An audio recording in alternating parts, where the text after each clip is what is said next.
स्वर्गीय छोटेलाल जी ने संघ सभा संस्था का 2 साल में कार्यकाल में अध्यक्ष का कार्य में काफी विकास कार्य किए। छोटेलाल जी अपने जीवन में जाने पहचाने और सैन्य समाज के पंजाबी संस्थाओं के प्रथम अध्यक्ष,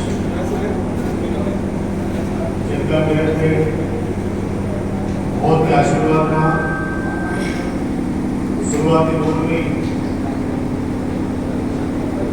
जब मैं उनसे मिला पहली बार मुझे बैठने के माध्यम से,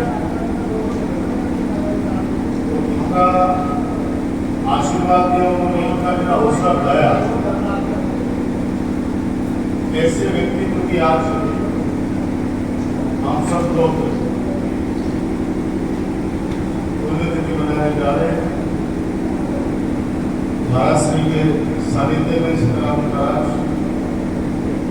और मंच पर उपस्थित हमारे चेयरमैन सुरेंद्र जी, वाइस चेयरमैन मेरे बड़े भाई कैलाश चौधरी जी, सैन्य समाज के पूर्व अध्यक्ष आदरणीय मेरे भाई साहब दुर्गा जी सैनी, हमारे पार्षद आदरणीय चित्रजी भाई साहब, जी, दिलीप राजकुमार जी, राहुल जी सैनी साहब, सुरेंद्र जी और सभी यहाँ पर उपस्थित बुजुर्गों, नौजवान दोस्तों, बच्चों, पत्रकार साथियों, मैं सबसे पहले स्वर्गीय छोटेलाल जी को मेरी तरफ से सदा स्मरण करता हूँ और ईश्वर से प्रार्थना करता हूँ जिस उद्देश्य के साथ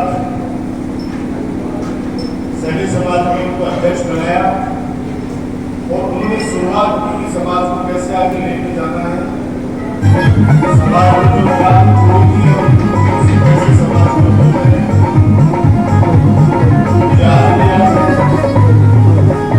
कई बार मुझे बोलते थे कि कॉलेज यहाँ पे खुल जाए, जिस प्रकार से हमारे भोलानाथ जी नेता जी, उनको भी याद करना चाहूंगा क्योंकि वो समकक्ष दोनों, और सबका ये कहना था कि प्राइवेट कॉलेजों के अंदर आम गरीब आदमी अपने बच्चों को नहीं पढ़ा पाता है, सरकारी स्कूल अगर खुल जाएगी, सरकारी कॉलेज खुल जाएगी तो सभी समाज के बच्चे उसके अंदर अध्ययन कर पाएंगे। तो आज के बाद कम से कम कॉलेज और स्कूल का काम को सबसे पहले करना, और मुझे कहते खुशी है, मैं उनको सच्ची श्रद्धांजलि मानूंगा कि आज आप सब लोगों की दुआओं से, आशीर्वाद से नवलगढ़ में सरकारी कॉलेज, पीजी कॉलेज, और सिर्फ पीजी कॉलेज ही नहीं, आज हमारे पास गर्ल्स कॉलेज, आज लड़कियों को भी ऐसे गाँव में किसी को शिक्षा से वंचित हम लोग नहीं कर सकते। इसलिए मैं तो यही कहूँगा कि उन्होंने जो अलग जगह है समाज में, और आज जो चेहरे मुझे दिख रहे हैं ये वो चेहरे जो समाज के दिशाओं के साथ तय करते हैं, उनको श्रद्धा सुमन अर्पित करने के लिए आएंगे। तो आप समझिए कि उनके प्रति कितना लोगों का सम्मान है। नई पीढ़ी कैसे लोगों से जुड़े जिन्होंने समाज के अंदर अपना सकारात्मक योगदान दिया और अपनी देश कीमती जमीन, आप सोचो 1 बीघा जमीन, शायद मेरे हिसाब से 1 बीघा जमीन दान में,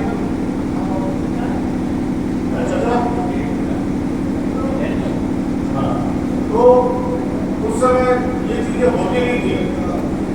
अगर कोई जमीन दान कर देता है तो उसका सोचता है अच्छा, लेकिन अब उस समय जो परंपरा बनी, इन्होंने दी सरकारी हॉस्पिटल के लिए 10 बीघा जमीन स्वर्गीय डॉक्टर रामेश्वर सैनी ने दी। रामेश्वर सैनी ने 10 बीघा जमीन दी जनहित के लिए आप अंदाज लगा लो कि आज अपने जो सरकारी हॉस्पिटल देख रहे हैं ये कोई सरकारी जमीन पर नहीं है। पता है आप लोगों को ये सरकारी जमीन नहीं थी, ये निजी जमीन थी। स्वर्गीय डॉक्टर सुनील सैनी उन्होंने शहर के बीचों में जमीन दान करना अपने आप में बहुत बड़ी बात है। ये वो लोग हैं जिन्होंने समाज को कुछ न कुछ दिया, जैसे अंडर वैसा वो बोल रहे थे कि मनुष्य किसका करें तो समाज को कुछ न कुछ दे। इनके बारे में जितना बोला जाए उतना ही कम है। मंच पर हमारे झाजी के सरपंच जी बैठे हैं, रामस्वरूप जी सैनी, और रामस्वरूप को नाम ले लो मुझको मुझे नाराज नहीं है। तो युवाओं का जिस प्रकार से फोन आ रहे मेरे पास तो ये जागरूकता है, जागरूकता को बनाए रखिए। मैं तो अपने आप को सौभाग्यशाली सारे मानता हूँ कि 3-4 साल उनके साथ मुझे उनके सानिध्य में काम करने का मौका मिला, 3-4 साल। और उसके बाद में उनके सुपुत्र बिजू भाई जी भी बहुत ही सौम्य है, शालीन है और पूरा बड़ा परिवार है। आप लोग बहुत बड़े परिवार के लोगों को और सामाजिक कार्यक्रमों के अंदर आप लोग धीरे धीरे अपना योगदान देते रहते हैं। मैं आज इतने कहूँगा कि हम सब लोग उस पुण्य आत्मा को याद रखते हुए और ये संकल्प लेते हैं कि उन्होंने जो हालत दिखाई थी उसको हम लोग आगे लेके जाएंगे। और मैं इतना ही कहूँगा कि आप लोगों के द्वारा लगाया गया कदम आप लोगों ने खूब मुझे हमेशा आशीर्वाद दिया है। इस आशीर्वाद को बनाए रखना। कोई भी काम हो, कोई भी आदेश हो, आप लोग हमेशा की तरह मुझे बताते रहना। गाँव में सेवा में कोई कमी नहीं आने दूंगा। चुनाव आ रहे हैं, अपनी हिम्मत नहीं आ रही, इस बात का ध्यान रखना। हिम्मत अपना हौसला अपना वही है और धीरे धीरे कामों को गति भी देंगे।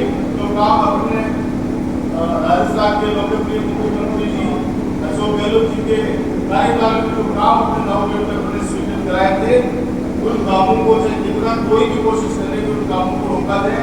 काम नहीं रुकने देंगे। जो काम नव की जनता के लिए नहीं किया था उन कामों को 100% पूरा करवाऊंगा।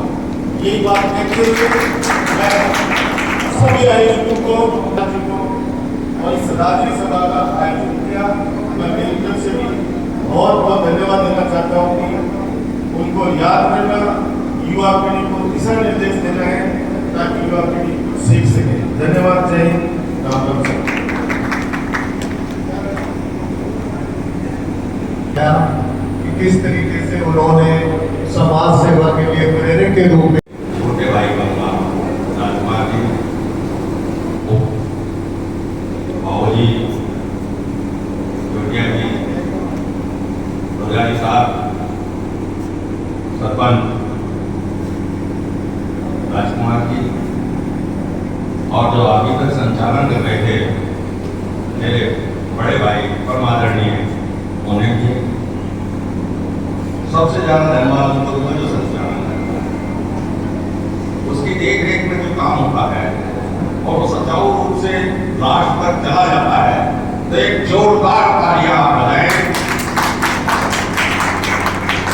इतना शालीनता से और भाई राजकुमार जी के सामने जो हमारे बड़े नजदीकी हैं उन्होंने समय निकालकर हमें टाइम दिया है, उनको भी हम सही हृदय धन्यवाद देते हैं। एक जोरदार तालियां राजकुमार जी से मेरा पुराना संबंध है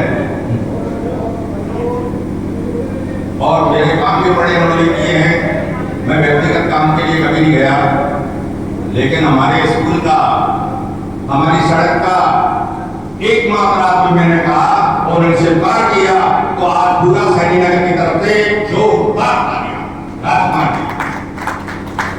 अब मैं आता हूं उस पुण्य आत्मा के लिए जिसके लिए हम यहाँ आमंत्रित हुए हैं। वो लगभग राजकुमार जी के विचारों से कुछ मिलती जुलती है। राजकुमार जी ऐसी शख्सियत है, कोई भी आदमी किसी भी काम के लिए जाता है तो तत्काल उस काम के लिए हाजिर हो जाते हैं और काम उसका कराने के और करने के प्रयास करते हैं। इसी प्रकार परम आदरणीय हमारे छोटे लाल जी थे, वो ये नहीं देखते थे किस जात का है, किस धर्म का है और ये हमारे सुख में कभी काम आएगा नहीं आएगा। वो ये देखते थे आज ये मजबूर है, इसकी मजबूरी का फायदा नहीं उठाना और जो उठा रहे हैं उनके विरुद्ध जाके और वो खड़े हुए। ऐसे छोटे लाल जी थे। अध्यक्ष बने तो उन्होंने कभी तब के काम नहीं किया, जितना उनसे हो सका सबसे ज्यादा समय देने वालों में अगर कोई था तो छोटे लाल जी थे। वो दोनों टाइम जाके छात्रावास को संभालते थे।